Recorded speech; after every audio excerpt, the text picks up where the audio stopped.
As we step into a new week, we are looking at a market landscape defined by resilience and strategic shifts. Our theme for this week is equity over debt, navigating the new frontier.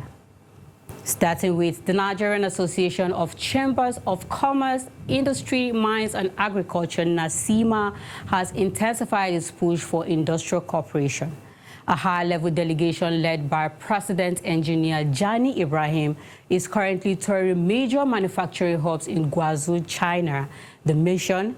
To position Nigeria as the primary manufacturing and trading hub for the African continent by emulating China's production-driven economic model. And turning our attention to the currency market, the Nigerian naira has shown a stable start to the week. On the Nigerian foreign exchange market, the currency opened at 1,375.98 naira per dollar, while a slight premium remains in the parallel market, with rates hovering around 1,410 naira to the dollar. Analysts suggest that the central bank's liquidity measures are successfully curbing the volatility seen in previous months. And also in a related fiscal development, with Nigeria facing the projected 31.46 trillion naira budget deficit, experts are calling for a radical shift in strategy.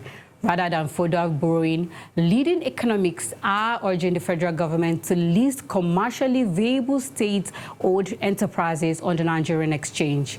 Proponents argued that the stock market's recent growth from 99 trillion naira to 156 trillion naira proves there is an ample domestic liquidity to fund the nation's infrastructure without accruing more debts. And in expanding our scope across the continent, Mauritius is set to take center stage as it prepares to host the 2026 U.S.-African Business Summit. This gathering comes at a critical time as the African Development Bank projects the continent's growth to stabilize at 4.3% this year.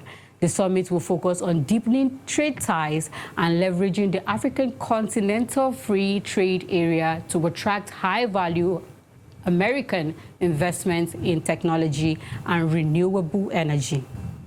And finally, looking at the global picture, the push for sustainability has reached a new milestone.